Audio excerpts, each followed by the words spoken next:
Greetings and welcome to another episode of Pop Life, brought to you by the good people of This is Revolution Podcast, a show where we discuss more cultural topics, music, movies, and movies. For fans of the main show, I'll be back with JG Michael of Parallax Views to discuss the film career of much maligned filmmaker Uwe Boll. We will be following the show with a Patreon and paid YouTube subscriber movie night, where we'll check out maybe his most controversial work, the 2026 film Citizen Vigilante. Stop. Never seen it. I've never seen it. Also, for those of you that saw my appearance on Doom Scroll, how did I do? We're coming for you, nigga. That's how I feel like the comments are going to be on that one. But they were pretty good. I don't know. But that's up. I was excited. Went out and did it last month. It's up. But enough of that. If you do appreciate the wide variety of programming we provide here on TIR, show your support by becoming a patron or a paid YouTube subscriber. Just $3 a month or a one-time payment of $30 for the year. Make sure that TIR can continue to broadcast 50 weeks a year live. And you get the satisfaction of knowing that your small contribution is a major difference in keeping TIR alive and well. Now, let's get into what this show is all about. Me talking about one of my favorite bands. I'm not going to fucking lie. I'd love to lie and say it's not, but it is. I'm not going to pretend I've been a ZAO fanboy since the band's early days in the 90s. They honestly weren't on my radar, but my younger brother, Joel, was the one who put me onto them. And once I heard Where Blood and Fire Bring Rest, followed by the self-titled album, I was all in. While ZAO is often lumped into the metalcore genre, they've always been so much more than the limitations of a single label. Their music is heavy, melodic, at times ethereal, often lyrically thought-provoking, and consistently packed with unforgettable riffs. Seriously, who doesn't want to play the end of 5 Year Winter with their guitar tuned to drop C and amp cranked to 11? I've also always felt that one reason bands like ZAO never achieved broader mainstream recognition was because of the Christian metal label attached to the band's early years. For a lot of listeners, a religious affiliation became a sonic signifier, as if they already knew what the music would sound like before pressing play. ZAO actually helped shatter that assumption in the 90s by being every bit as heavy, chaotic, and uncompromising as their secular counterparts. Another aspect of the band's history that fascinates me is that there are no original members left in ZAO. Yet for many fans, the current lineup has become the definitive version of the band. That's a rare accomplishment in heavy music, where lineup changes often signal decline rather than reinvention. Today, I'll be joined by guitarist Scott Mellinger to talk about more than 30 years of ZAO, the evolution of heavy music, staying creatively relevant across decades, and what it takes for a band to continue pushing forward while remaining true to itself. Please welcome the Rifftastic, Scott Mellinger. Wow.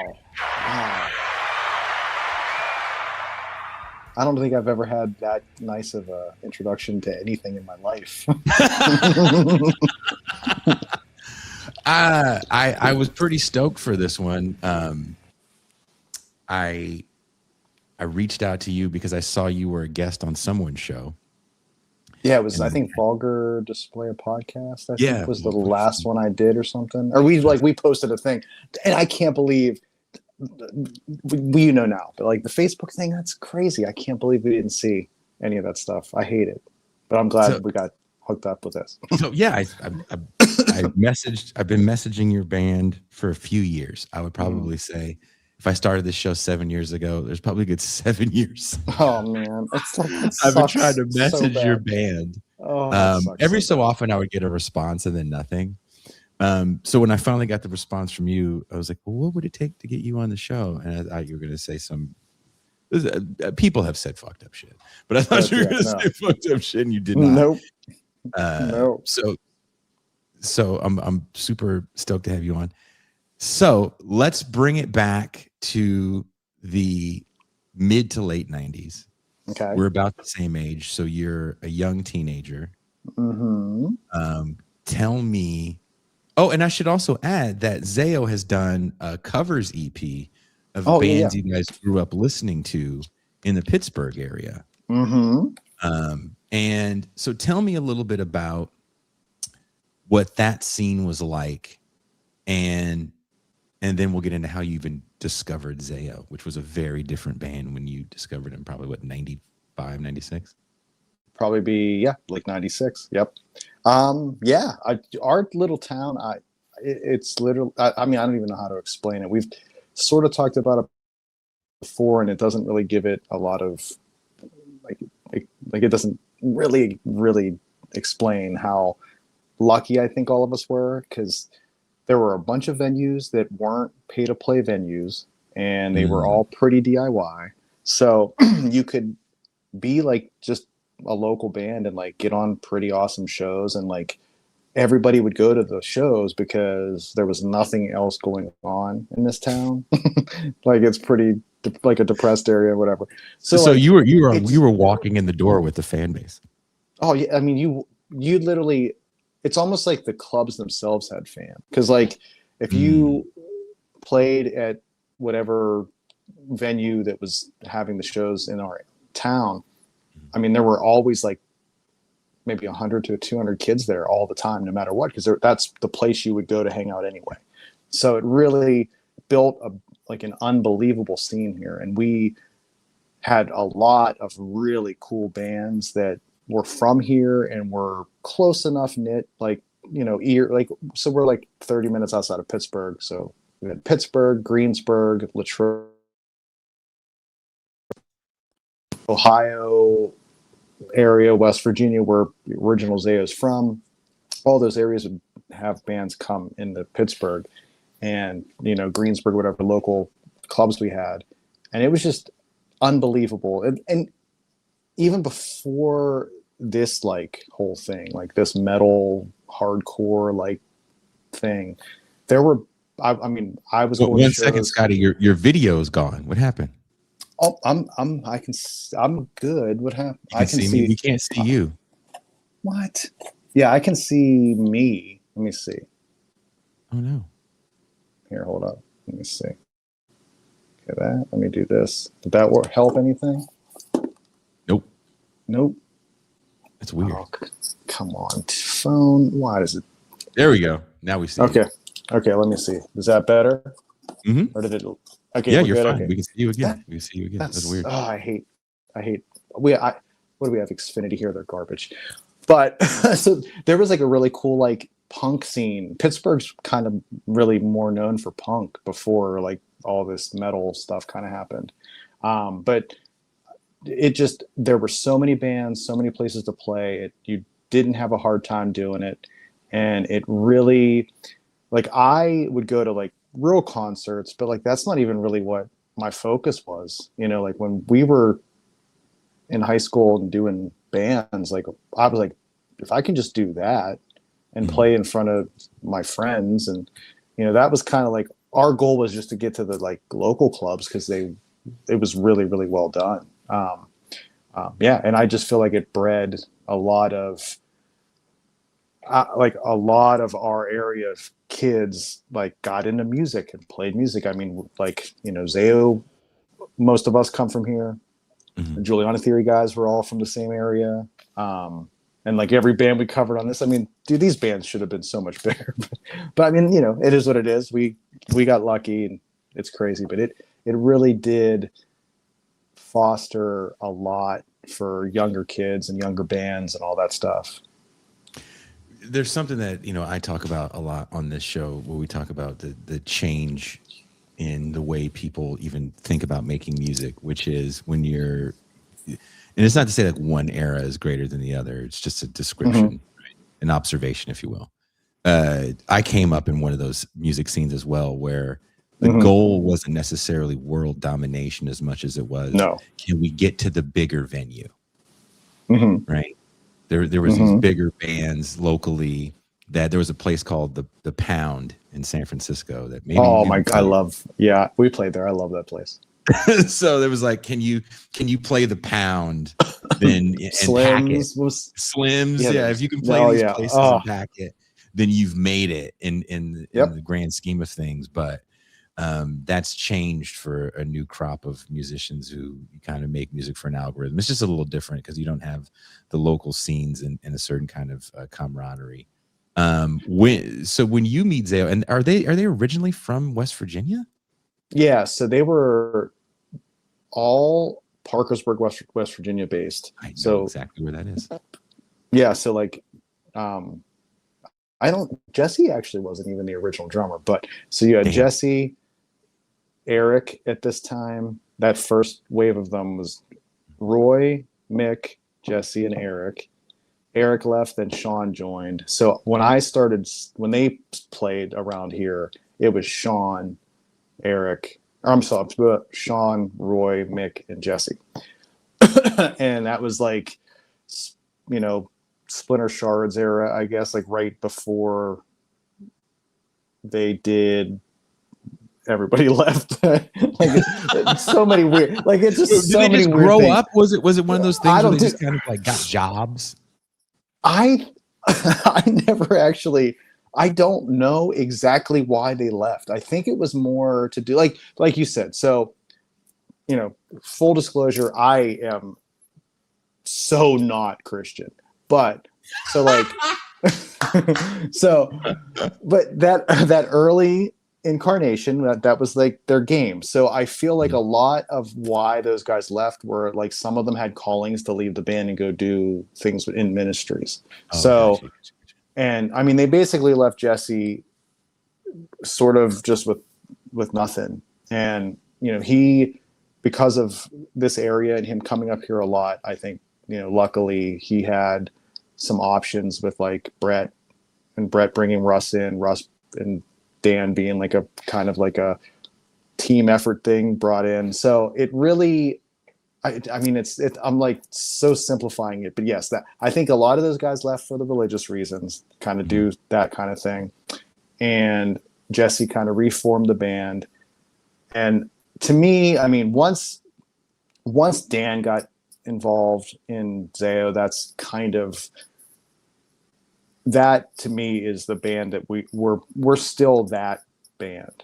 Like, because I think Dan is so integral in what ZAO is as an entity that like, and what kind of works out too is, even though when I came in after Brett left and I joined, all of us were from the same sort of material, right? Like we all liked the same band. So like, and all of us are really close friends. Like even Marty plays bass now. He's like one of the later additions to the band, but Marty was like totally involved in things ZAO related back when Sean and Roy and Mick were in the band. So like, wow. All of us that are in the band now were around in that original incarnation of ZAO. And Jeff played in bands in Greensburg, awesome bands actually. And when we had Jeff join, like it's really like all of us were close friends. Like it's not like Jeff's some new guy that just came out of nowhere. Like all these ZAO members were people that existed in a world that was there with the original ZAO members. So, but yeah. And the original sound, I would say, is more in tune with quote unquote hardcore. Yeah, I would say that of that early '90s era, with the kind of a preachy element to it. If you've seen like live video of ZAO before Dan is the singer, there'd be like these, silent moments where there'd be some sort of, I don't want to say a prayer break, but that's pretty much a sermon, right? There's these little sermons. And so when this is just what I've observed from, the sheer amount of video that people had from the 90s is rather astonishing. It could just be 5 shows that somebody cut up. Yeah, but it's everywhere. Yeah. It's everywhere. There's a decent amount of video of young people playing. But what I found kind of fascinating, but then you guys have the documentary DVD that came out with it 2010, 2008. Yeah, it was. I think that's maybe even 2006. No. It was 2005 because it was like Funeral of God era. Yeah, Funeral of God. So yeah, era. yeah. So yeah, before we even get all the way to Funeral of God, so much. Oh God, there's so much. So when that change happened, I was listening to to prepare for today's show. I had made myself a ZAO playlist about a little over a year ago, and I'm going through it. I'm like, there's something about Dan's vocals that remind me a lot of what we're later going to call Swedish melodic death metal at the gates style vocals, and that over more hardcore riffs. But it also felt like that. Let's just call it the second iteration. Is a lot more metal than it is hardcore punk. There's a lot more Slayer and Metallica in there. Yep. And one of the guitar players from that era, Brett, is it Detter? Is that his last name? Yep. Yeah, everybody says Detar. Weird shit. It's Detter. Yeah. It's Detter. And he left to do his own thing. How do they commission you? I knew Russ and Dan really well. So I did a band called Is Crucifixion before I joined ZAO. And like Dan and Russ's earlier band before they even joined ZAO played with Creation, and like we're fans of Creation. We were all friends. I think that like once Brett talked about possibly leaving, Russ approached me and knew that I was interested about leaving Creation, which was just basically like, I don't even know what technical metal noise, like all whatever. But so he was a fan of what I was doing in that band. So he was like, oh, why don't you, if you're thinking about leaving, Brett's going to leave, you could come in here and we can see how this goes. So it was just that simple, just friends, lived close, were already fans of each other's musical stuff. So it sort of just felt totally natural. I don't know. It's hard. It's like, it's weird. But you joined the band in probably one of its more influential periods. What did you see in that band that made you, besides just friendship, sonically, what did you see and hear in that band where you were like, yeah, I got a couple ideas for some of these songs? I think what I liked a lot was, one, Blood and Fire comes out, and I'm not really that much of a fan of it. I mean, I wasn't at that. Like, I was listening to like Morbid Angel and shit like that. So hell yeah. So Blood and Fire comes out, but I like recognized pretty immediately, like sonically and like production wise, like these guys were like, they did a really, really good sounding record. It was really, really good sounding record.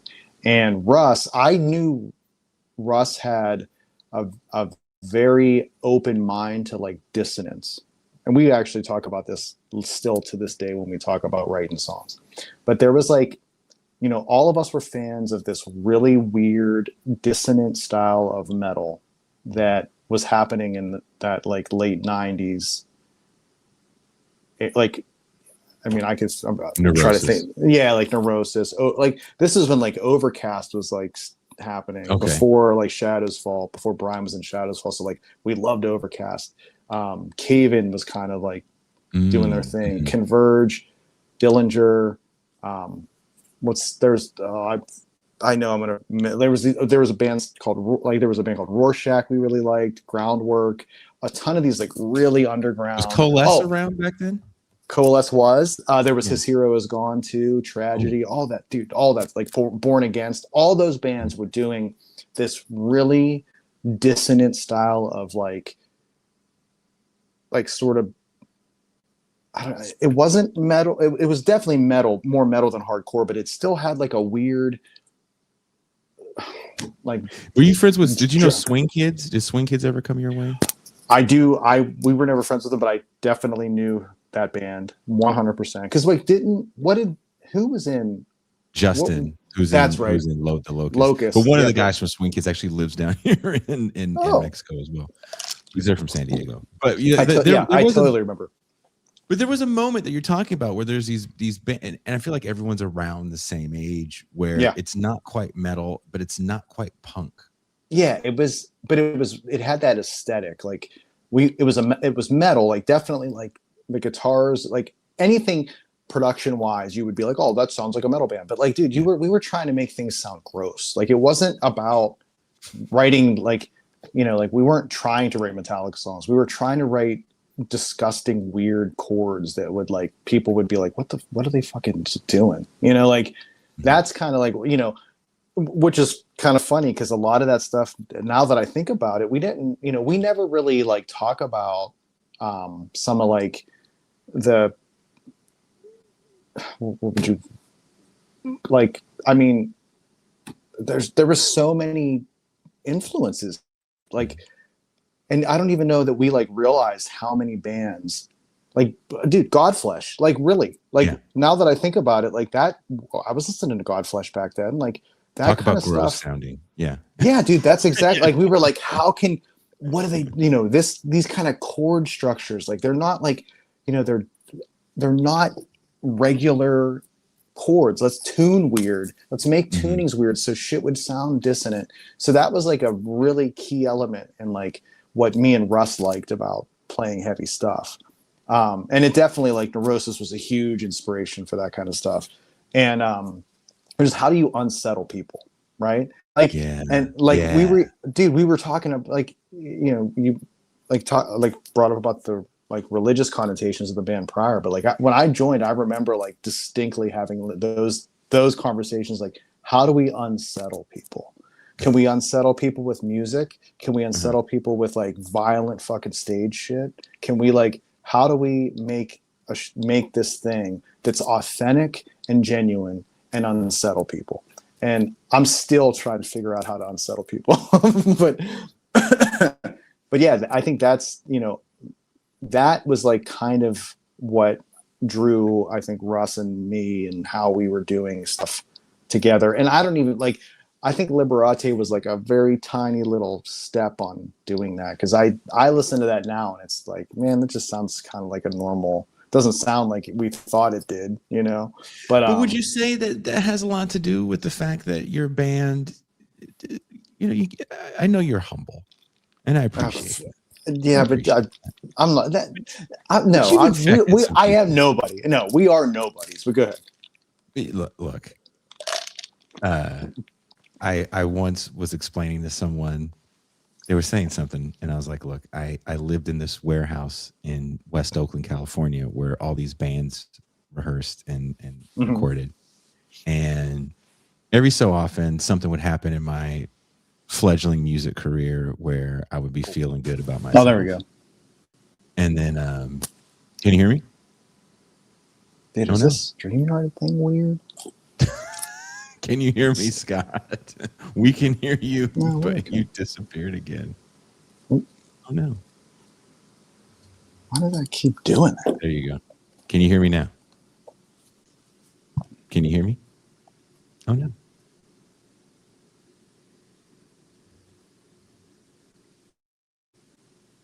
Scott, can you hear me?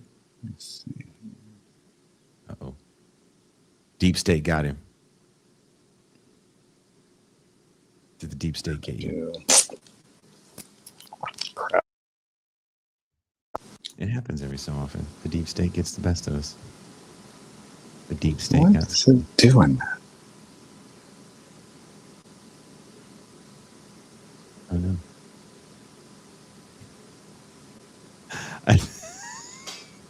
When he comes back, we're going to give him a hard time about being an old person with a digital camera in 2005. He officially got zapped. ZAO got zapped. Damn it.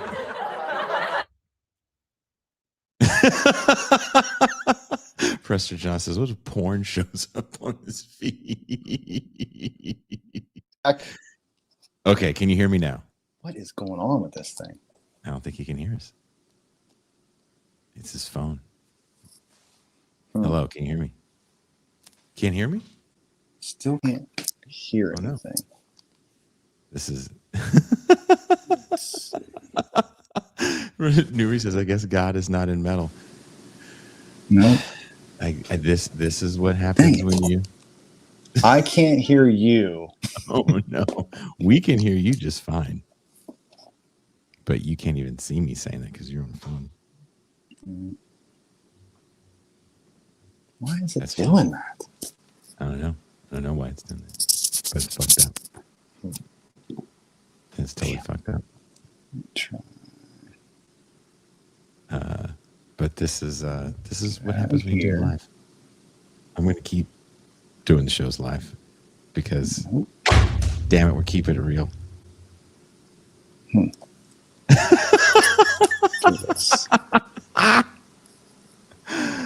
This is Scotty. Can you hear us now? God damn. You can't hear us at all? I have. Mick Rubb says, we've gone vertical, boys. Oh no. This is crazy. Is this we'll have to let Scott know that he's up there with who is the doctor? I can't think. Jack Rasmus. He's officially hit Jack Rasmus levels of giggleness because Jack Rasmus's camera is officially the funniest and best thing about his appearances. I mean, look, he's an extremely knowledgeable man that is incredibly kind. But when Jack Rasmus's camera gets going, it's really hard to ask that man a serious question when his camera is going in and out like that. Can you hear us now, Scotty? God damn it. Tony says, all my Gen X Luddite sympathies.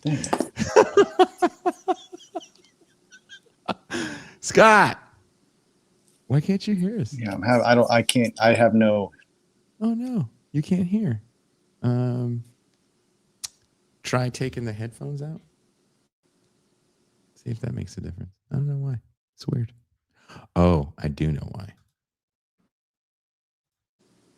Can you hear me now? Why would that not be working?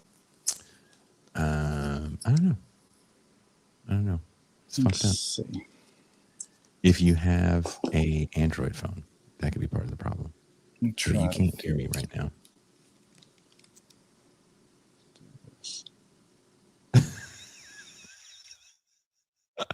Prester says, if it's not Atari, we can't do it. Can you imagine giving a young person today an Atari and saying, hook this up? Not one of those new ones that goes into the AV plugs in your television, but like an old school Atari that hooked to the antenna in the back of a television. Oh. My daughter is like, Dad, I was at grandma's house and she called somebody, like her mom maybe, and she didn't realize you had to dial 1 from a house phone. And she called me to tell me like she was giving me information. Okay, there we go. I can hear you. Okay. Sweet. What? I don't even know what is going on. Dude, my Wi-Fi signal is like amazing. I'm like losing my mind. All right. It's look, we do this live for that reason alone. That's crazy. Okay. But you know, thank God I have a Gen X listener base that understands. Because they're like, oh, dude, it's cool. Everything breaks. We get it. Yeah, hey, turn it off, turn it back on, brother. Yeah, that's all you got to do. Shit, where were we? Fuck, I can't remember what. It doesn't matter. We're gonna Dissonance. move on. Yes. Cool. Have a bunch of questions. Give it to me. Okay, your band is categorized as a metalcore band. Yes. But the music incorporates hardcore, death metal, definitely sludgy elements.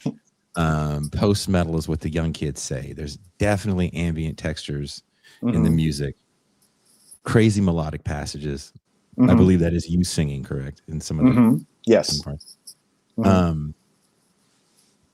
I'm assuming you guys find genre labels limiting. Yeah, I think just as in life, I think labels are limiting, right? Yeah, I do. I feel like, I don't know. I mean, we're same age, so like, I listen to so much shit that I just like I can't help but like have sometimes, like, obviously, like, ZAO's never going to put out like a Doobie Brothers song, but like I might kind of put a solo of a Doobie Brothers You song should do it. Fuck it. Don't let, yeah. I mean, that's it. Like, I don't care. I think as long as it's always ugly sounding, I mean, because I listen to so many different things. Like, I listen to, like, dude, that Olivia Rodrigo record I've listened to. Like, that, dude, some of those songs are awesome. Like, no labels. Like, whatever. I just make the guitars distorted. do you think people within the genre can be limiting on what you can and can't do? Meaning, do you feel sometimes that you might hold yourselves back a little bit because you're like, this might be too much? Yeah, I think the one thing that, I mean, I definitely keep in mind that there are certain things, if we did it, it'd be a little weird, but I think it would also be, as long as we do everything as authentically us as we can. So, like, I think that's why, like, even the way I sing in some of the ZAO songs, like, I don't sing like normal chorus. I mean, well, we did, but like most of the time, I don't sing like a chorus and like how all like that kind of shit is. Like, I use it as like another texture or another instrument. Mm-hmm. So I think as long as it like feels good and we like it, because that in reality, I mean, I know people have said this a lot now, but like, writing music, being a musician is a pretty like it's like really selfish, I think, more than anything. Because like, if you go in, and it's not because we don't want to think about what people want to hear, but it's just like, if you do that, you ruin what it is. So as long as I'm happy and I like it, I have to let the cards fall. And if people don't like it, okay. But if they do, that's just an unbelievable bonus, because it's shocking to me that people still pay attention to our band anyway. I mean, if you think about all the people that came after you, there's so many bands, right? Oh, now I don't even know how anybody does anything. There's and in that moment that you guys are gaining some traction, you know, the later 90s, 2000s, as you joined the band, what was the song that you were seeing break through? Was it 5 Year Winner? Well, not yet. Like, I think and it's weird. I don't even know that there was that's probably a good way to put it. 5 Year Winner definitely was the song, but when we saw growth, when we saw the band start to like gain momentum, I think it was just the vibe of what was happening for our band. Like, I don't know that there was necessarily any like song that really stood out on Liberate, but I think the overall record, like the overall what we were just being, sort of hit, if that makes any sense. Yes. So like, I think people were just like they like really liked the vibe of what we were trying to do, and and that propelled the band. I think the live shows, just our whole like just how we are maybe as people, like all that stuff sort of like helped our band kind of propel. Because I remember too, like, Blood and Fire came out, right? And Blood and Fire definitely put new eyes on the band. But when I joined, ZAO was still playing in front of like 100 people. Like, it wasn't Blood and Fire didn't blow up yet. Like, it was still like working its way through things. Because I mean, the reality, when I joined, that record was out for like maybe 7 months, and they toured maybe like 4 or 5 months of that 7 months, but it was still like a work in progress. And then when I joined and we started working on the next record, there was momentum from Blood and Fire, and that really helped. And then thankfully we didn't put out a shitty record. So, but it's, like, I think there was more of like a vibe than a song, but I definitely do think 5 Year Winner was a song that really, that like put our stake in the ground put of the like, stamp on it, and yeah, that's the song you had to close with, right? Yep, which we still do most You still of the time. close with it this way. So now that we did this show, and I have your email, you do. If you make it out to California, we have to make it out. Actually, next year is the plan to get out there, I think. So I can email you to Yes. be on the okay. Oh, 100%, dude. Yeah, like of course. I'm giving you a hard time, but I might email you. No, email me, dude. I'll give you my phone number. Just text me. Yeah, I really want to see. I want to see the band live. But it's interesting seeing the band through all these changes, because was it before you got in the band that they were touring with no bass player, or that's when you're in the band there's touring with no bass player? So it was before I joined that they were doing the no bass player thing, and when I joined, there was Jesse had a really close friend, Rob, that was possibly going to play guitar before Ross talked to me, but then when I was brought into the fold or whatever, Rob was like happy enough to play bass. So yeah, it was. So what I had a bass player most of my time in ZAO, but there was a time where we toured without one too, which is weird. And you're touring, or you're playing. Was it Drop C? Yep. Is that where you guys aren't there anymore? It's probably lower. This thing. There we go. We're good. Okay. Can you hear me? I can hear you. Yep, we're good. Okay. Your picture dropped, but that's fine. We're going to deal with this with no picture. It's fine. I might come back because I'm like on my screen. I don't know. It's weird. Actually, here, if I do this, did that like there? Did that? Oh work? yeah, we can see that. Yep. Dude, what the fuck is going on with this fucking thing? Okay, I think I know. I think I know what it is. Is your battery kind of low? Let me look on my fucking. Oh shit, I'm at 28%. Yep, that's what that is. Why does my phone sucks? Okay, so drop C, and now we do weird drop B's and drop A's and all that shit. We do like the Mastodon type of thing, dropping the top and leaving the rest. Okay, to the yeah. These behind me are in. Oh Jesus! Well, guess it doesn't matter what they're in because you disappeared. Disappeared once again. Damn it! I was gonna get into the nerdy gear stuff about the band, because I did kind of want to know about that before I asked the next question about the Christian metal moniker. That question's coming. We're not going to end the show until I ask that question. Nah, I'm not going to. I'm going to fight. We are going to fight through this. Damn, more like drop feet. It's so mean.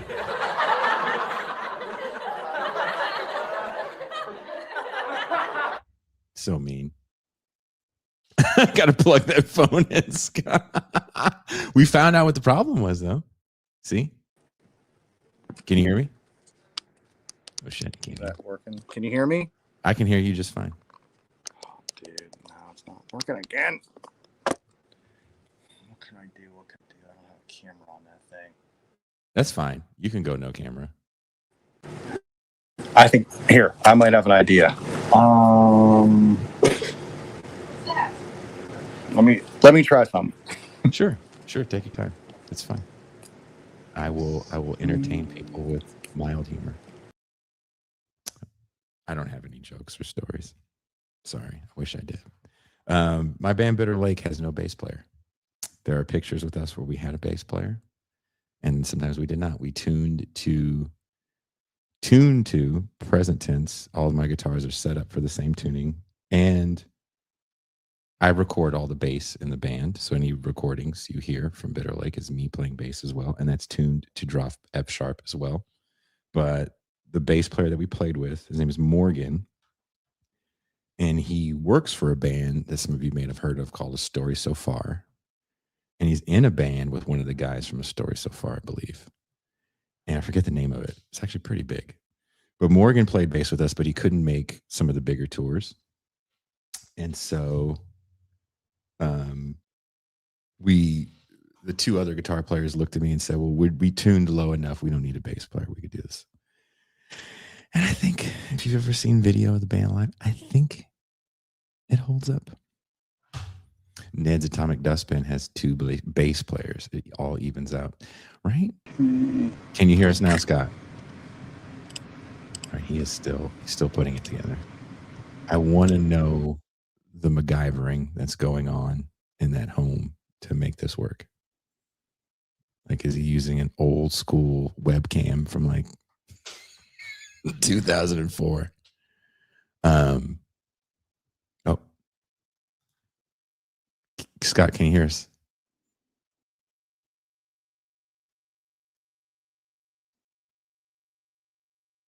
Oh, wow. Thank you. Nuri says, I work with a former metal journalist. I put him on a Bitter Lake today. Thank you. I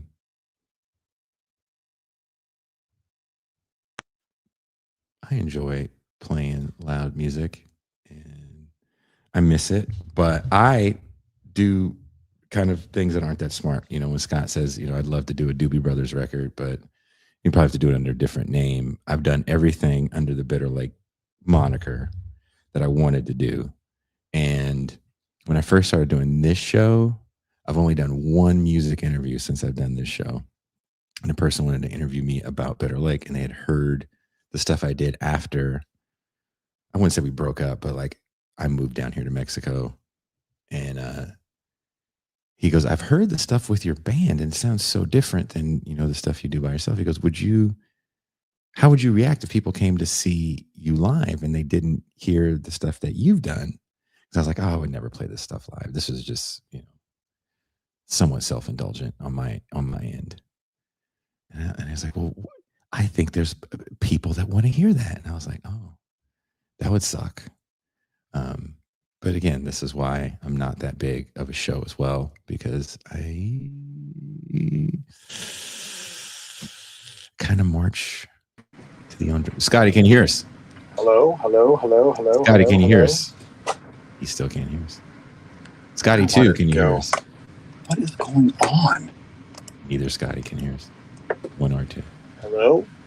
We're here. We are definitely here. Okay. That's good. Let's see. Someone says, Jason, is the music for What Fresh Hell? Yes. Music for What Fresh Hell is, I don't remember the song. I gave Quinn a bunch of recordings of stuff that wasn't done yet.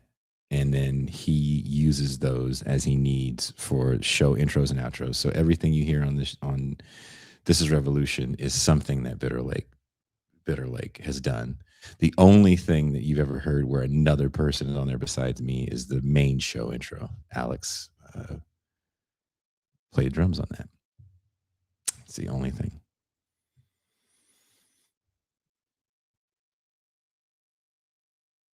But yeah, the What Fresh Hell, I think that's oh fuck.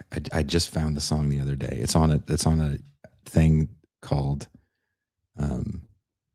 Revolutionary Mood Music Volume 1. I believe it's the first song. Someone was asking, oh yeah, it's all Bitter Lake. It's all me. Oh, hello. Scott, can you hear us? I can hear you. Can you hear me? Okay, we can hear you just fine. Okay, awesome. So my camera's, I'm just using my Mac Mini because it's stupid. It's all good, but you can hear it. I can hear good now. Yep. Okay. Now we're back. Dude, I can't believe it. This is like, of course, I never had major issues. It's like you ever had a battery die on a pedal? Yeah, it's the same thing, right? That's why, dude, this is exactly why I don't use powered pickups or powered freaking any of that shit. I just use passive. So you don't, you guys used to use EMGs? Never. Really? Never used them. Never. For that reason. I hate them, and they sound like crap. I don't know why people like it. I don't know. My heart. Dude, okay. So the only time I did use them was my buddy Ken. He sent me Fishmans, and those are different because it's like electrified coils, so it's not like a preamp that you're powering. Mm-hmm. But like, I never saw for me, the tone never. It just like my passive pickups always sounded as good as any of that other stuff to me. Mhm. And I used these really awesome, this company called Avidician. This Alex Avidician guy just builds these pickups, and they're the sickest pickups ever. So those are the pickups I'm using now. But I'm a passive guy for sure. Mhm. Mhm. Well, I will tell you, two people turned me on to active pickups. Okay. You know, the first one is Metallica. I mean, obviously. The second one, Prince. Oh God, I'm gonna tell you something right now. Prince is God, dude. I can't. If he says something's good, I might have to question my own mental. Prince was an EMG No dude. way. Did I know Prince that? Maybe I did was know a that. go look up the specs for that cymbal guitar. Oh yeah, yeah, yeah. Go look up the specs for that Swan guitar from Purple Rain. Go back and watch. Everybody watching now. Go back and watch Purple Rain. White EMGs. I hate it. Oh God, why? Why would he do that? Oh God, and he sounds so good, He's especially. got yes. And that dude, that like when he does the solo for While My Guitar Gently Weeps, Mm. that like I mean, dude, yeah, okay, crap. All right, he can He's playing passive pickups on that I don't even know if that's a real Telecaster. I think it's some like Telecaster like copy. probably I like a could be custom wrong. build. I'm sure Yeah. some huge Prince guitar nerd's gonna Yell write a at you. dissertation on what it is. But Prince definitely played EMGs. I would not lie to you on that. That's crazy. Okay. Yeah, because you don't think of Prince's tone and active pickups. No, because but I mean, I guess the reality is if you're like, no, it makes sense, but yeah, it doesn't like in the normal world of that, it would make sense. But yeah, I get it. Um, I do want to nerd out for 2 seconds. Give it to me. I love this stuff. Okay. What are the amps you guys are using on Liberate and self-titled? Are you Oh, going in 5150s damn near straight up? Or are you using you're gonna not believe this, dude. Oh God, this is so funny. Okay, so self-titled was 5150. Yes. Mhm. Liberate was a Marshall valve state combo Okay. and a Crate GX 1600. What? Oh yeah. Oh yeah. Crate all like that's what I had at the time. So I That's had the Guitar Center special for those that don't yes. know. Yes. Yep. I had a GX 1600. It was maybe the worst thing that's ever been created on Earth. But yeah, it was a Marshall valve state combo that sounded unbelievable. Yeah. And my crate, and that's what we did. That's how it And you worked. mic'd them and said, let's rip. Let's just do it. Yeah. Really? Is that why you guys I've watched an interview where you complained about the drum sounds because there's an electric drum. Did you record that album at home? No. Okay, here's a funny story, dude. So that record, self-titled with the V drum kit. Mhm. So it was the first, and now we used to go to Little Rock, Arkansas for our records. So we did records with this guy named Barry Pointer and Jason Magnuson, and we did self-titled. It was the first week Barry had Pro Tools because we used to do everything to ADAT tape.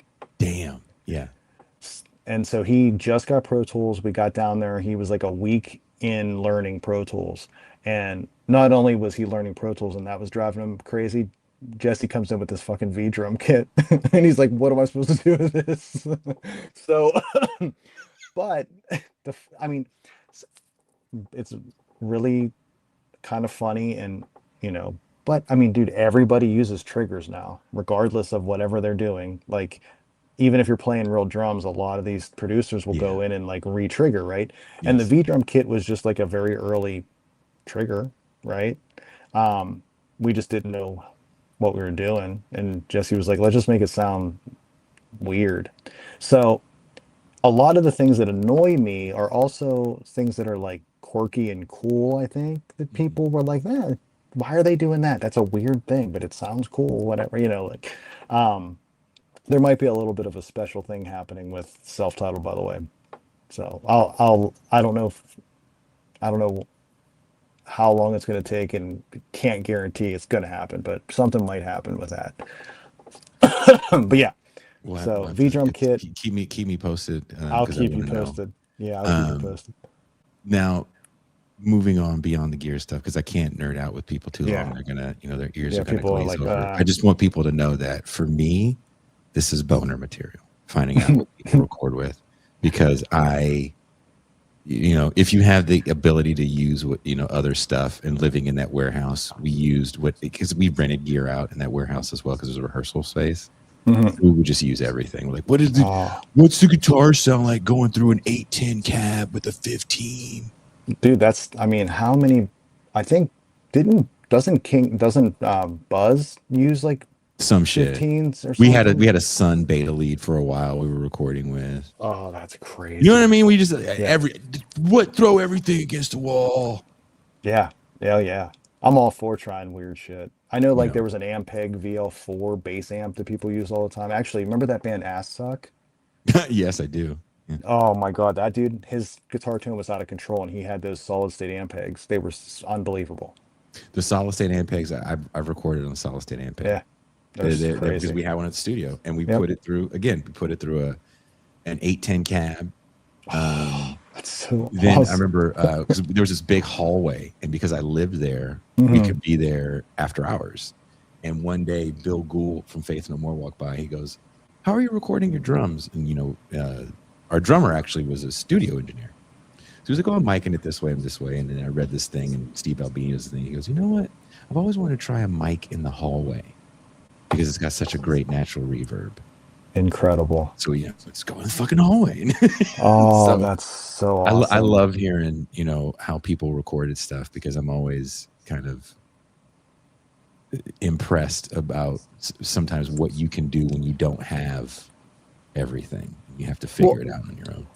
I do think, and like I know you don't want to, we've got to move on after, but like the reality to me is all the shit that people end up emulating are things that nobody wanted to do, right?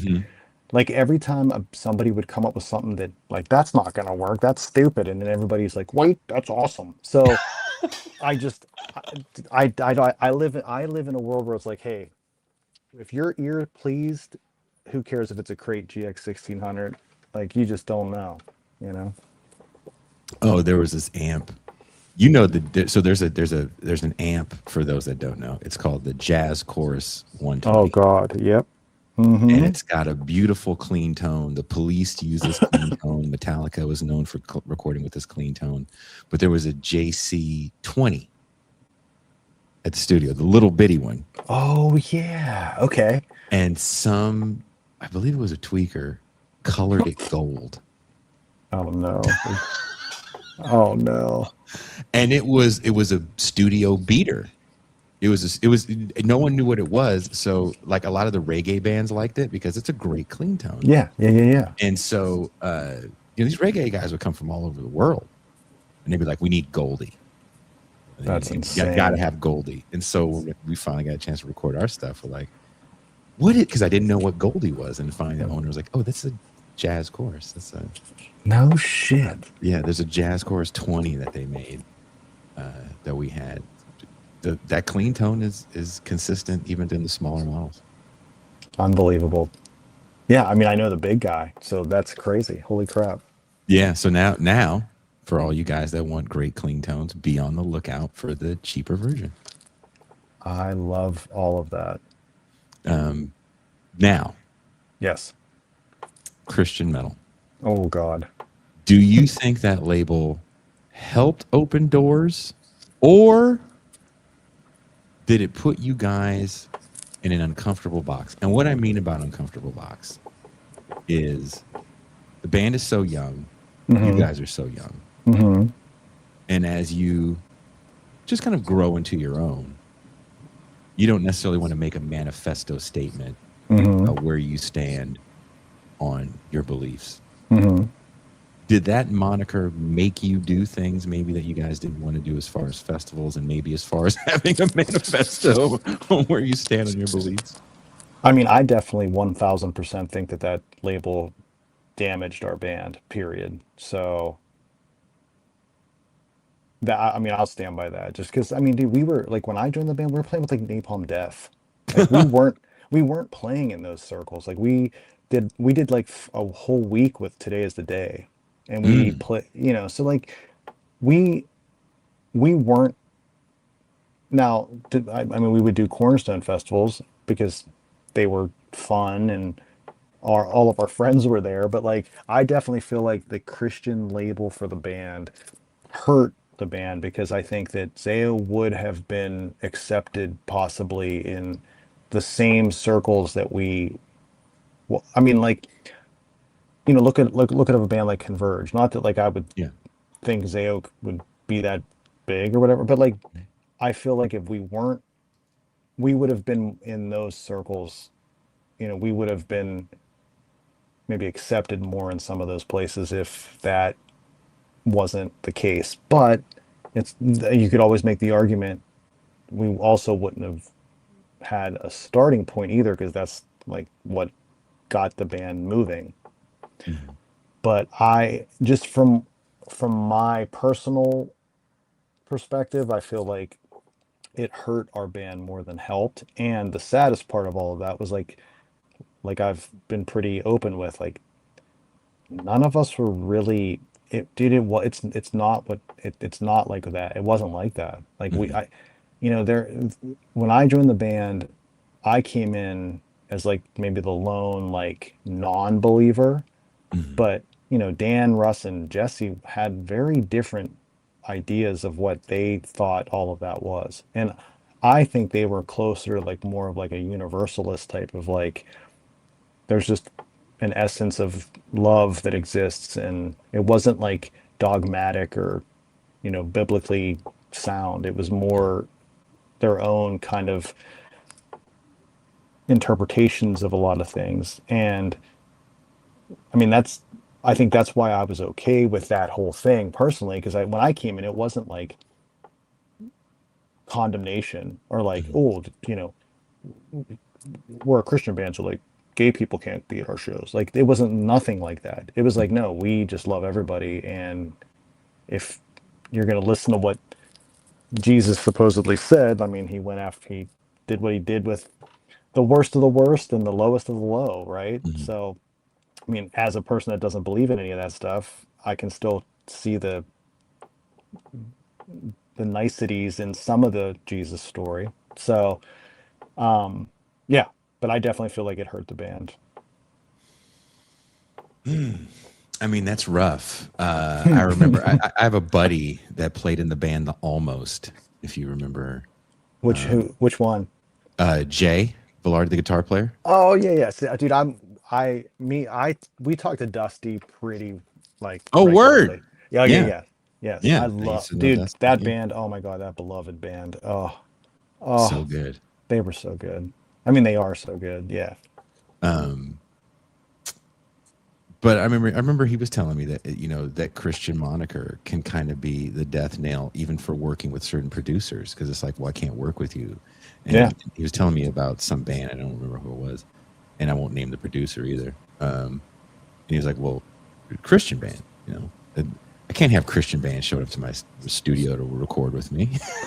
I was like, And Jesus dude, like, Christ. not to be. I mean, think about it. Mhm. Special, like, and think about that time period too.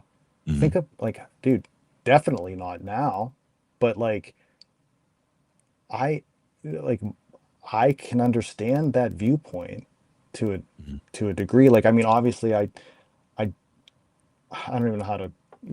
It gets so brutal, dude. Because like I'm so against what so much of that is now, and some of it that connotation didn't exist back in like that mid '90s or late '90s, early 2000s kind of thing. But I do think that like it's really really easy for people that like me included. Like I don't I don't like judgmenting. I don't like judging people or any of that kind of shit. But like if you're if you're in a belief structure that like thinks certain people are condemned to places, like why would I want my name attached to anything like that? Fair. And so I know of a producer that definitely does not work with Christian bands, and I won't say a name, and I am all for why he doesn't want to do it. But dude, I also, like, some of my closest friends are religious.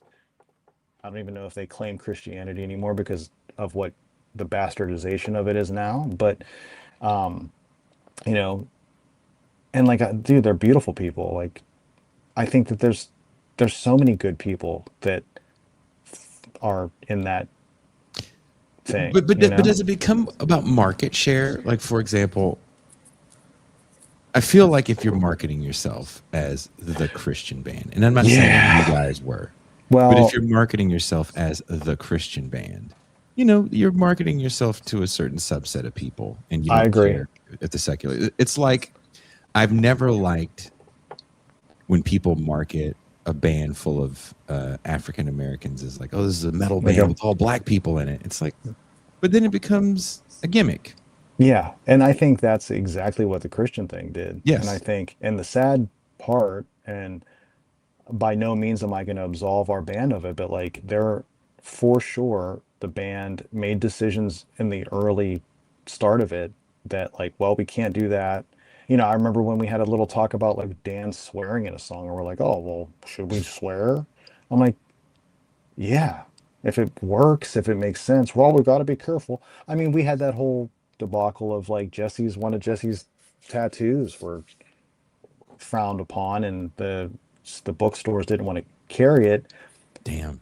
And it's like, and dude, so I mean, I can sit here and say all of this like in hindsight, but I mean, we were in the band trying to get the band moving, trying to make it a thing, and those decisions were made, and absolutely that was thought about.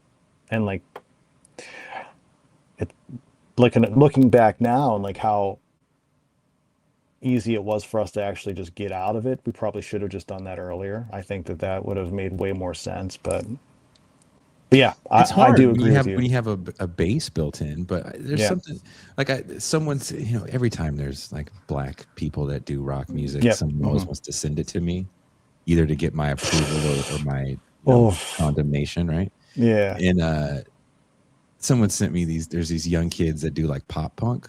Okay. And I don't like that music. Yeah. And I don't care what color you are. Like, I have children. I love my children. If they decided to make a pop punk band, I'd probably hate it.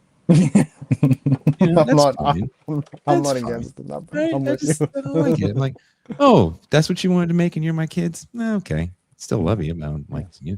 But and so I was looking at the video or whatever, and it just wasn't anything new. It was like, oh, okay, I heard this 20 years ago, literally 30 years ago. And all the comments were like, can you believe they're black? I was like, well, what happens when the black wears off? And then just a shitty pop punk band. Dude, that's like how I don't know. I don't even understand why, especially like in like anything. And I mean, you're probably gonna say the same thing, but like, and I remember when we were talking about this, like in the Christian connotation, but like, if a plumber's a Christian, you're like, oh, that's a good Christian plumber. No, you're like, it's a good plumber. Right? Does someone look for the people watching the show or later listening? Do you look for a Christian plumber? I've seen like Christian realtors. I had a Christian plumber, and he was the worst piece of shit ever. That like tried to like rip me off horribly. Yeah. He put it like did the camera thing, and he was like, "Oh, there's tree shit." And no, there wasn't. You lied. You lying Christian asshole. Yeah. Thanks a lot, Jesus. Yeah, but it's like, like you were saying about like an African American person doing anything. Why does it, like, dude? If it's a good band, it's a good band. See, because I think it hurt.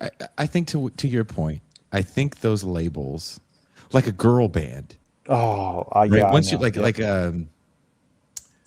I was listening to, who was it? Kitty. Okay. And I remember when they came out, it was like, they're girls. Yeah. They have vaginas. Can you believe they can play guitar and nag at the same time? How? Yeah, dude. Well, look at what's the oh god, why, dude? I'm thinking of band names. I'm so bad at Spirit Box, dude. Yeah. That girl. Why is it? It just shouldn't matter at all. She's just sick. She's just sick. Who cares? She does the thing. Yeah. But we categorize these things differently. Yeah. Like this is my favorite female fronted band. This is my favorite guitar player of color. Yeah. This is my you know what I mean? It's like who's dope? Just tell me who's dope. I don't want to know if their gender. I don't need to know their ethnicity. Is it dope? And then I'll go from there. And that's also, dude, that's another, like, man, that's another weird thing. Because is the absolvement of all of that extra labeling, is that sort of frowned upon as well? Like, is it frowned upon to not recognize that these different things about these different people are important pieces of them? Dude, I don't know what, like, because I mean, like female fronted, right? Mm-hmm. So like it means so little to me in the real, if they're talented or like that stuff doesn't matter to that stuff. But recognizing that it is a female, mm-hmm. is that a positive thing? Or is it like, I don't know. I think the positive is when you don't recognize. Is it okay? So that's actually, look, that's what I'm asking. Is Ann Wilson one of the most badass rock singers of all time? Easily. Right? I feel like I can put on the straight vocal, the Barracuda, and we all sit here in amazement.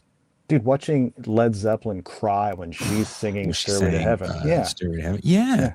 Like, no, that's what I'm saying. I'm getting goosebumps thinking about it. Yeah. There's people that blow your mind. Yep. And once I put you in a certain box, mm-hmm. now you're like more special because you're doing it. Because like one of my favorite bands is Fishbone, because they do whatever the hell they want to do. Oh yeah, they want to do it in every song, right? Mm-hmm. Gospel, punk, metal, all in the same song. And then they get but they're black.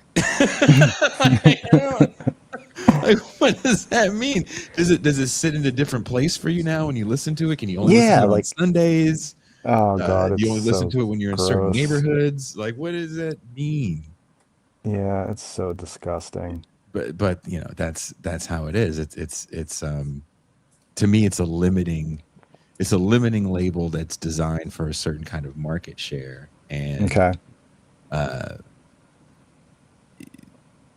there's a safety net to being Christian. I lived for a time with a Christian family, so I wasn't aware of these safety nets that if you brought home music that sounded like your secular friends, but it had the tooth and nail label that you got from the Christian bookstore, it was okay. Good. Mm-hmm. Yeah, ZAO, Under Oath, Norma Jean, all the Christian bands, right? Quote unquote Christian bands. And I was like, well, that's kind of whack. Yeah. But there was a safety to that, and there was like guaranteed sales in that, and that changes how you market, how you project your years, like, you know what you're working with. It's funny too, dude. I think, and it's because I think a lot of what that was, right, is like people knew that if it had that supposed label on it, that whatever the lyrical content was going to be at least uplifting and not talk about bad stuff. Dan talked about bad stuff. I mean, he talked about horrible things that he lived through and things that were personal to him. Nothing's ever changed. Like, Dan still sings or writes about the same types of things he wrote about when Blood and Fire. I mean, Blood and Fire, To Think of You was about as like his stepbrother that he was completely just so close to being killed by a drunk driver, and what that death did to him. You know, there's just so many of those instances in Dan's life where he sings about very personal things that are very deep and very dark. I mean, Liberate, there was a song on that Savannah, or I'm sorry, Scars. Mhm. That song was about one of our close friends that was sexually assaulted by a pastor, son Mm. or whatever. So like we sang about the same things we sing about now, but you pretend put that little thing on it, and it makes, I guess, parents go, oh well, they have a good message. Mhm. Well, are like what is that anyway? What is that? Like, a good message is reality. Like, I want to know what the world's like, man. Let's talk about the bad things in the world. And I would say, like, especially now that like Zayo's one, like, totally not in that world whatsoever and hasn't been for a very, very long time. Mhm. Our songs are still lyrically about hope. You know, like, we still, like, we're trying to find good in awful situations, or, like, you know, lessons to be learned from bad things that happen in your life. And I mean, it's like nothing really changed, really. But yeah, you put that little tooth and nail thing on there, and people think what what we'll be singing about is like glorifying whatever they want us to glorify, right? So, Mhm. whatever. Uh, there are no original members in your band. That was a good one. That was a good little That little was a good sidestep. segue. Yeah, I like that. I'm trying to think of another band. I don't. There are groups out there where there's no quote unquote original members, but most of that I can think of, that most of that's due to the fact that like another person sang the hits, meaning Hmm.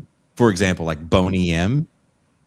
Oh yeah, okay. Boney M is all Frank Farian, the man that found Milli Vanilli. He sang all Oh, that. He pitched his voice up for the female parts. He pitched his voice down for the male parts. That's no all. way. Yep. Frank Farian sang Daddy Cool, Found Mimes. He's been doing this for his whole career. Oh, dude, that's insane. Okay, holy crap. So there's groups like that where if you go to see them live, I have no idea who you're looking at. Hmm. Right. Eventually the females that you would see on stage when you saw Boney M, they were actual singers. So they sang. Okay. But again, he recorded the original book. He just did all. Yeah, okay. He did everything. There's tons of bands like that where of a certain genre of music, right? And in a different time. I don't know who's left in the Doobie Brothers. You know, that's another one of those bands. Like, Well, do you get the Michael McDonald version? yeah. You know? I mean, even in our own little small world, I mean, Under Oath is very different from when they started. You know, Under Oath, if you look Yeah. at how many member changes they've had, it's not much different than Zayo's changes. And I would argue that, like, the reality of Zayo's life is when the band finally did start to, like, get some momentum, Mhm. it was Dan. It, I mean, I've been in the band since 90, very beginnings of 99. So, and Russ has been in and out, but a lot in that same time frame, you know? Mhm. I mean, I think the one key element that's missing is the Jesse element, but Mhm. I think his time in this kind of music was coming to an end anyway. Like, I don't really feel like he was fulfilled in playing in a metal band playing drums. So I don't think the band would have existed if Jesse would have stayed in it. But yeah, so I think when the band really did start to really get momentum, I don't know that musically it changed that much from Blood and Fire till now, and Dan's been the key lyrical writer and screamer. So, Well, that's what I was gonna say. This might be the lineup, though.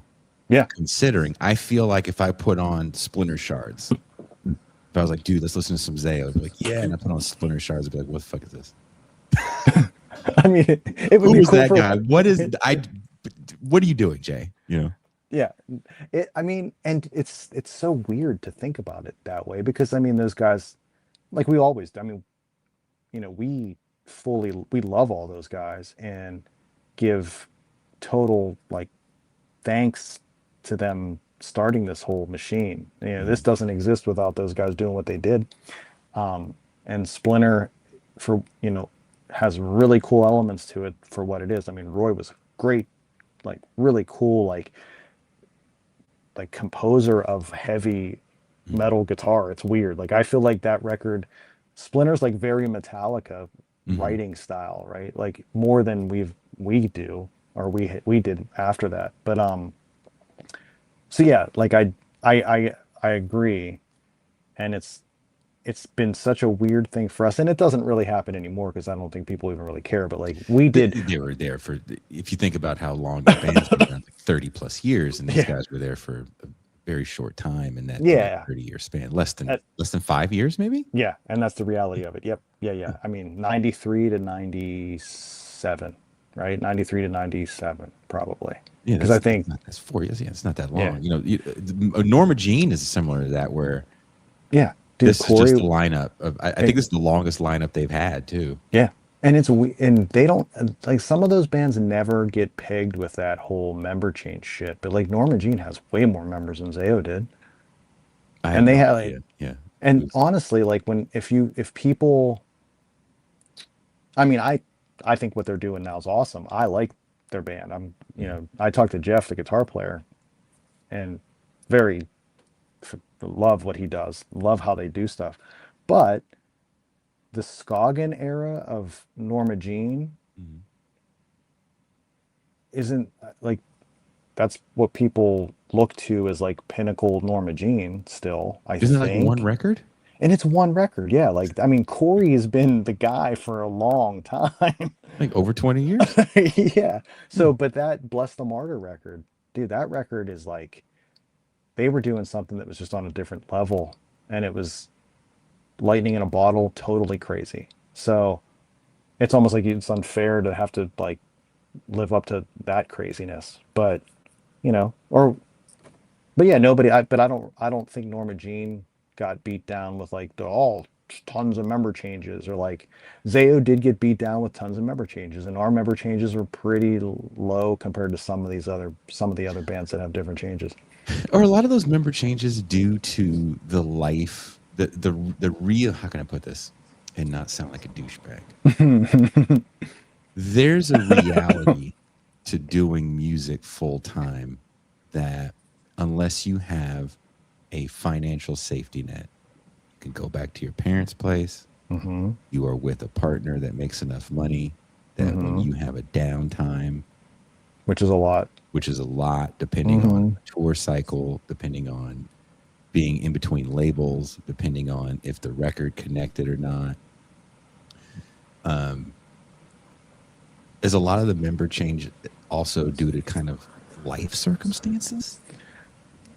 I think at one time it was, and then when we revamped to where we started back up in 2015 or whatever, we made a conscious decision to make sure that we wouldn't let ZAO become our job, because when you do that, you end up having people get frustrated financially because you're working and doing things. And I mean, I give all credit to any band that's able to do that kind of thing where you are making this your living. But we all just kind of, ZAO has a small little part of our finance, but we don't look at ZAO as like a job. Like it doesn't make enough money that it's a sole thing. That's the only thing we can do. And I feel like it's let the band breathe, and it's let the band be creatively like open, because we just don't have to have those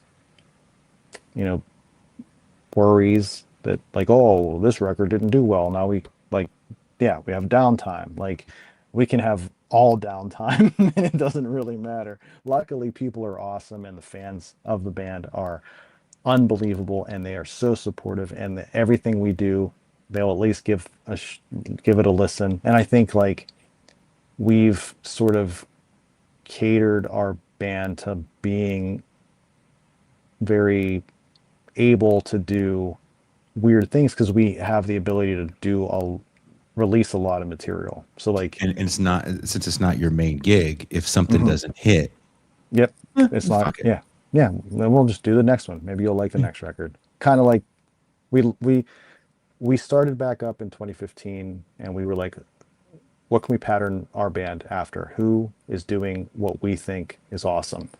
And Melvins. That's exactly what we did. We looked at how the Melvins run their shit. The guys, they put out 7 inches and they're weird and they're awesome, and they put out records all the time, and they're just pumping, content, musical content out there. It's all good. It's all cool. It's all them. And we're like, that's a perfect way to pattern after what we want to do, because we want to be able to do a lot of weird musical stuff, and we'll play as much as we can. Now obviously the Melvins tour actually a lot, which is awesome. Or like, dude, we're all big King Gizzard fans now, so like King Gizzard does the same thing. They'll put out a metal record, they'll put out a freaking dance record, they don't give a shit, and they put records out so consistently and like so quick that like if you don't like whatever this record that just came out is, like, you might like the record we're going to put out in 6 months. Right? You guys, that's interesting. So let me follow up with this question, get a little deeper. Now that everybody is a little older in the band, you've done a lot of the festivals, you've traveled all over the world. Can you look at your musical career and say, I want to do this because I want to do it. I don't have to do it to be Scott Mellinger and have worth. I don't have to be in this band touring constantly. I'm still Scott Mellinger without it. Oh, we're gonna get brutally deep because I have awful self-worth, and I think that I could not have personal in my own fucking bastard brain if I didn't have a musical outlet. If ZAO didn't exist, it would crush my whole being. But I think the most important thing for me isn't all that extra stuff of like being in a band that tours all the time, but I just have to be able to have something I can outlet all of my inner stuff. So like if ZAO didn't exist, I mean I would still be doing exactly the same thing and nobody would be listening to it. So I get lucky enough that people pay attention a little bit. But I do think that I tie a lot of who I am to this for real. So it kind of sucks. But it does sound like there's a certain amount of freedom that you have by not having it be the definitive thing in your life that pays for everything. Yeah, like I think, and that's a good point. Because I don't look at the band as like that. I look at the band as like it's like Fraternity. Really, yeah, like it's really able to be my creative, like just total catharsis, like, and I need that. Like I couldn't exist without that. I don't need to be a well-known person. I don't need to be wealthy. I don't need any of that. I need a band that I can puke out all my anger, pain, horrible shit that goes on in my brain. I need this to do that. I'm with you. I unfortunately now these people have me just talking to them, and that's what they get. It's a little different. It's, and now I even write articles, so it's even more like, oh yeah, you get the unadulterated with no art whatsoever. I love it though. You guys released a live video of like a live performance in this church. Oh yeah. Mm-hmm. And I did reach out to you guys after that. Nobody returned my message. Dude, but what yeah, the? I can't believe it. thank you again. All apologies. All good. I'm fucking with you now. But I feel like there's a certain, how can I put this? We put such a premium on youth. Oh, wow. Like, this band was young, they were fucking out of their mind and blah blah blah blah blah. It's like, yeah, that can be true for certain people. I've definitely been around people that will tell you that they were on crazy amounts of dope and they were whacked out of their mind when they recorded certain records. But when I hear the stuff they're doing now, sometimes it's even more creative. You know, do you feel now in middle age? Oh, is that where we're at? I mean, we're at middle age. Isn't we all want to say 50, but not all of us are living to a fucking 100. You know, that's the truth right there. We've been here for a minute. But when I hear some of the stuff you guys are putting out, when I watch that performance of you guys, I didn't think at one point this is a bunch of dudes that are past their prime. I recently saw some video footage of a band I've been a fan of for a long time, Megadeth.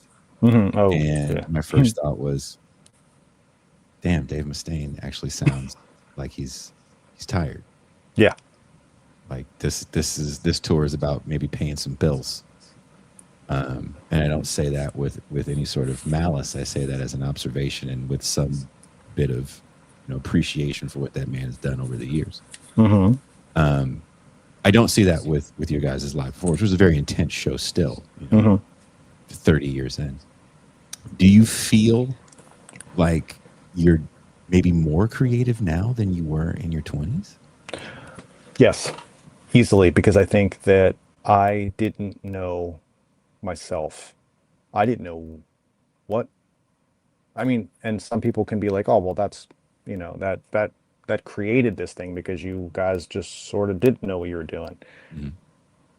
But it never felt like I was fulfilled creativity. Like my creativity didn't feel fulfilled. Now I feel when I hear the songs finished, I feel like, yep, that's what I was hearing in my head, and I finally figured out how to get that out.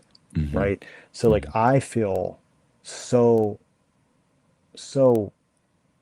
way more fulfilled now than I ever did back then. And I feel like I'm even more creative now. And I think too, and it's going to be, man, it's a stupid thing to say, but I mean, I just feel like this is what it is. Like, dude, I never, I never feel like I did it yet. Like I'm always still trying to like get that pinnacle. I don't feel like I've ever reached it. And as a 47-year-old guy, I'm more angry and in darker places now than I was back then even. So my fire is probably raging more now than it ever has before. If that makes any sense. And that it does. Look, again, living in that place, being around a lot of like the 80s metal bands, the 80s thrash bands, and getting to know some of those dudes and then hearing what they were doing in their 50s and thinking, you guys are more creative now than you were in your 20s. Maybe it's sobriety. I don't know. Maybe it's a certain amount of maturity. I don't know. Dude, I've always felt, I mean, I'm a big Pink Floyd fan, and like Gilmore talked about, he's like, everybody thinks we're like this big drug taking band, and like I couldn't do the stuff I was doing if I was like totally screwed up. And I mean, I think that there's there's like a cool factor for some of that stuff, but like I have no problem with any of that if people want to do that, and I partake that in that myself. But at the same time, like in a creative environment, like I kind of want to be a little like clear-headed. Yeah. I feel like that's it just flows to me better when I'm clear-headed. And I sort of do the whole, like, I take the David Lynch thing, like when he would talk about like an destroyed, depressed human being is not going to be able to do art when they're destroyed and depressed. Because when you're destroyed and depressed, you can't get out of bed, right? Like you're not going to Yeah. be able to do the things, but you can be a destroyed, depressed person, or once a person that understands that world and has been in that world. And he just, I mean, for him, he just never could be creative when he was in that state. And I understand that. I think that like there are like not having that, you know, motivation to get up and do stuff. I mean, dude, that'll kill you. I've been there. Like I understand, and I can't be creative when I'm like that. But I can use that when I can be creative. You spent more than 30 years in heavy music. Mm-hmm. Some might even say extreme. What's changed the most about touring, recording, and just being in a band from when you started as a kid in Pittsburgh in the mid 90s to today in 2026? What's the big difference for you that outside of streaming? I'm sure streaming is a big Oh difference. yeah, I mean, I think one of the biggest things that's changed is the availability of new music. Like so Mhm. you like and it I don't know if it's like a double-edged sword. I don't know if it's good or bad. I think that you can be just in your house. Mhm. You can do your whole record by yourself in your bedroom, Yeah. and you can throw it up on somewhere and like somebody can actually hear it and like find you. But when we were coming up, I mean, it was like you had to tour, you had to get out there because people wouldn't be able to find you. And it's, you know, it was, and it's still real. I mean, there's so much out there to like be able to weed through all that stuff. Like you may never be found now either, but I think that the possibilities of being able to be found now, if you have something that's special or something that like grabs people, I think that's a big change. And it is definitely, I think, for the better. Um, that's one thing. The availability of being able to record at home, like actually having all this stuff that makes things sound good and like as good as like thousands of dollars in the studio, right? Mhm. I think that stuff's huge because really whatever tools the artist uses shouldn't be as important as what the artist is doing. So like even yeah, like I have a Hotone Ampero modeler that I used for like doing recordings at home. Mhm. And I use it like I use an amp. I don't like try to make it out all perfect and whatever. It's just it sounds as good as my amp does. Like Mhm. I actually did like a whole sound capture of my Marshall, and that's what my amp would probably sound like if I have a mics on it. So, there's this technology that like feels it's just so much easier, and you can get so many good sounds without having to like spend so much money. So like anybody at their fingertips can be able to produce music. It's crazy. I think Yeah. that's a huge, huge, huge change from when we were kids or when we were starting out for sure. As far as touring, what's changed for you? So touring for us hasn't really changed much because I think that there are a lot of people that complain about like, well, you don't make any money, right? Mhm. But those same people that are complaining about not making any money are the same people that are like getting a bus, having four guitar techs, taking a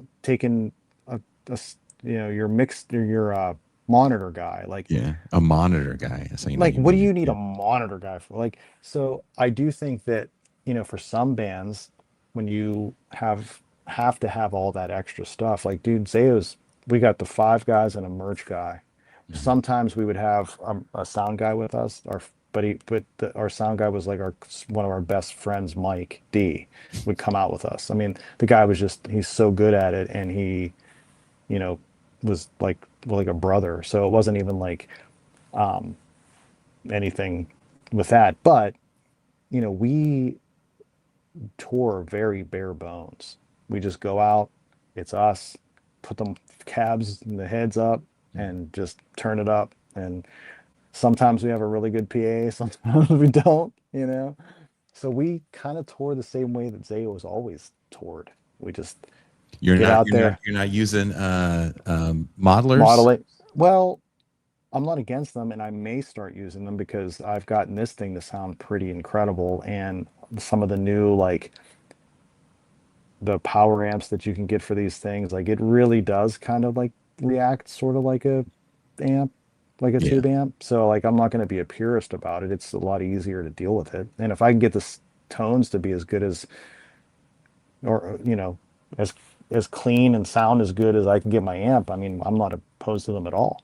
But we haven't yet. I still have my 800 with me. You know, me and Russ take two. We have 800s. We have the whole pedal shit. You know, Are they modded 800s or just straight up? nope, just straight. Straight up 800s, and you're Yeah, using distortion pedals to get some more extra gain. Yeah, like yep. I just used what is the one? I have this. It's like an OCD, basically, like overdrive pedal, and then I just push the 800 and have a couple other things. But yeah, I definitely think the modeling stuff has gotten very indistinguishable. Agreed. I mean, I'm totally shocked by some of it. I mean, I'm even like, dude, guys in Thrice that I mean, those guys are like analog guys. I mean, Tepe is like an amp guy, he builds his own amps, and they use the Helixes. So, I mean, if those dudes are doing it, that's a stamp of approval to me. Does it feel like that there's a certain corner that you can cut in this new moment? You know, I was interviewed on the show and I was talking about like purity, and there was a certain kind of purity when you were playing. Like I'm sure there were guitars that you couldn't use because if you use them, like, oh, you guys are using those, you can't use those, right? If you're wearing those kind of clothes, you can't wear those kind of clothes. But now I don't think there's any purity people out there when it comes to these things that we held on to as like, this made you a true musician. It's like, he's still playing the guitar. He just doesn't have to lug, 800 pounds of bullshit upstairs. Yeah. I would say that as long as you're actually playing that thing and it's not some track playing it for you, then we're all good. That's it. I think most people, the thing that turns them off or when they go see a band and like half of the sound you hear is recorded shit. To me, like, I'm going to use the modeler. It's going to still be me playing through it. It's not like I'm going to have that thing and like fake guitars playing, and I think there are some like artists that have a lot of layers. So like when you have layers in backing tracks, I think that's cool. But like if you're literally having it play most of your shit, like that's kind of weird. I don't go to see a show so I can see the singer not sing, you know? But I think, I don't think, but you're right. I don't think there's a purity test on all the other stuff. I think we've seen a lot of people that are looked at as like kind of elder statesmen of that kind of world. And some of those guys are like, I'm going to use a modeler too. Thrice is another band that I'm trying to get on and can't get a hold of. Oh, those guys are the one of my faves. They don't get back. Dude, how do they not like? Oh, come on. I think Riley would come on. You'd be surprised who doesn't fucking get back to you. You'd be surprised. Yeah, dude. I maybe. I don't know. People are weirdos. People are weirdos. Yeah. I know it's late where you are, Scott, and I want to thank you for struggling through this interview. Oh, dude, I can't. Well, now that I should have just did this from the beginning, but yeah, hey, I would be happy to come back if there was some other stuff we didn't get to. I'd be more than happy to come back anytime. Well, I got to bring you back on one of the music shows where we talk about either a year or certain genres of music. We'll do that for sure. I do want to ask you this before you go. Got it. Let's do it. After 30 plus years, when you look back at ZAO's legacy, what do you hope people remember? Not just about the music, but what the band stood for. I hope people honestly are like, those guys were genuine dudes. In everything they did, they were genuine guys. They were genuine in the way they wrote. They were genuine in the way they treated other people. They were genuine in the way they treated, and I don't even like, it's weird to say fan base, but like people that came to our shows. I hope people always realize that all of us are unbelievably appreciative and we're just genuine guys, not, there's no fake anything with what we do. We have a comment on the screen. This guy says, my band toured with Scott's previous band in 1998. Super nice dude and a master guitarist who was incredible to watch. So crazy seeing him on this. Scott, you rule, dude. Peace, Greg. There you go. Oh, dude, what band was that? He didn't say. Greg, you got to say what band you were in. Yeah, dude, I want to know who you were. What band? That sucks. I'm not gonna sleep. I'm gonna think about this all night. But I'm serious, Scott. I want to have you back, and we're going to talk a bunch of music and nerd stuff. I love it. Oh, dude, I never get to talk about guitar stuff. It's always like, oh, I love talking about gear, like, especially, dude, getting into the whole like active versus passive pickup thing. That's such a look, man. Such an interesting. You met the right cat. So we have a mutual friend, Doc Coyle. Oh, I love Doc. Oh, and Doc is out with, I don't know, he's not out right now, but he was out with Snot, and oh yeah, I did see he was playing. Yeah, he was playing with Snot. I was like, oh wow, he's playing Snot. He played Lamb of God. That dude's doing everything. Did hella stuff, stuff. And his tech was like one of my best friends. I had no idea. A guy named Greg Day from the Bay Area. Greg fixes all of Gary Holt's stuff. Oh, geez. And a bunch of other Tims from Rancid and Lars from Rancid and Rob Flynn. He does all the Rob Flynn stuff. Oh, man.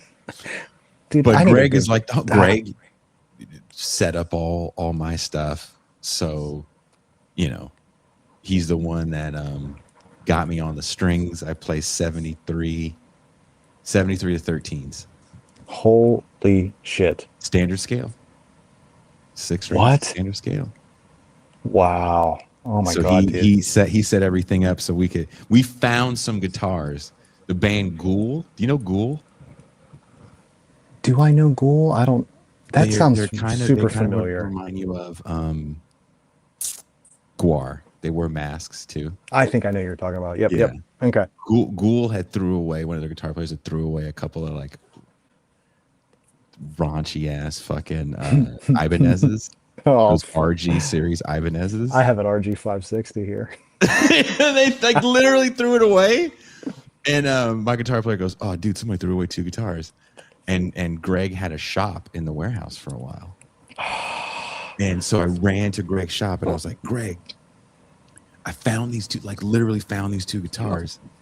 And he goes, "Hey man, this is fucking cool. What do you want?" And I was like, "Can you set these up for the drop F sharp tuning?" And he goes, somebody had gave him a bunch of shit. I think like Kerry King. Okay. Or Robert Carey. So I, like Prince,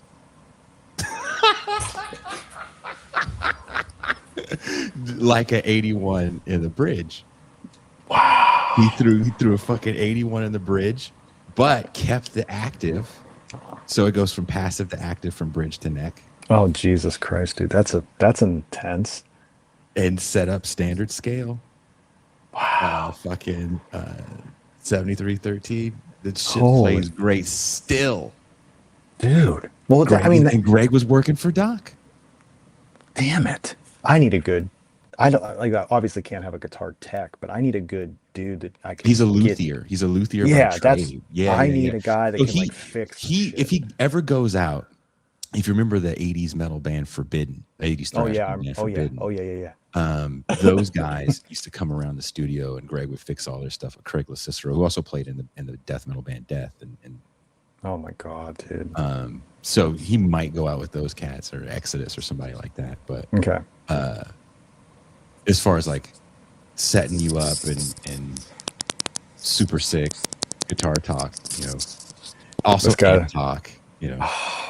I can't buy anything without going through Greg. Well, I can't buy anything now because I'm poor, but yeah, same. Before he'd be like, "Oh, you got to get this amp because then I'll fix it." Yeah.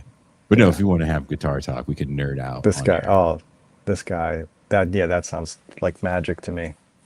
Yeah, that's the passive act. So all my guitars, if they're active, actually here, let me show you. Let me be a douchebag. Hold on.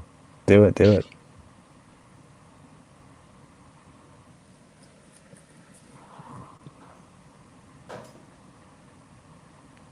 It's so moldy. I'm sorry, but yeah. EMG to Duncan. What the fuck? Passive to active. So when you play your leads, you can go to passive. Yeah. Or cleans. Oh yeah. That's wow. It's the only way, Scott. It's the only way. I mean, dude, I will say this: you get a good Mesa boogie, or like a good Marshall 800 and an 81. You can't really go wrong if you're doing a certain thing. Like it is the best thing for that thing. That is true, 100%. So you are correct. There's a versatility with passive pickups. And look, if anyone listening has an opinion, give it to us. I want to hear which kind of pickups you prefer. My guitar player in my band, neither one of them played active. And they said that at this point, there's so much advancement with amp models and pedals that there's no reason to have that extra EQ boost. Yeah, it doesn't. I mean, and I'm lazy. I'm not going to change a 9-volt battery or charge a damn thing. I know I won't. I just know I won't do it. I'm that diligent about unplugging every time it's not on. That's special. I couldn't do it. I had a do you remember the band Skin Lab? Oh my God, yeah. Glennie Telford, the late Glennie Telford from Skin Lab, God rest his soul, who was a character. I won't get into Glennie's stories now as we're getting off the show. He sold me for like $100 an Epiphone semi-hollow body. And well, okay, was it a Sheraton? Was it a Sheraton 2 or what was it? The E355. Okay, so it was like their 335 whatever. 335, yeah. You know what I'm talking about. I know exactly what you're talking about. And I put 2 EMGs in that. Oh God. There's just noise. Wow. It was just noise. Just as soon as you plug it in. Fuck a noise gate. That's our whole band's motto. Fuck a noise gate. That's it. Dude, I don't even use those still. Yeah, because fuck a noise gate. Yeah, exactly. Why do you, yeah. I want it to be weird. I want it to be weird and loud. Yeah. And that is my favorite piece of equipment because it's unnecessarily loud. I love it, dude. So if you come out this way, I will bring it and let you turn it up and just turn it up, take it on the road. I'm not playing any shows. I don't care. I'll just make noise, dude. That's it. Yeah, just leave it plugged in.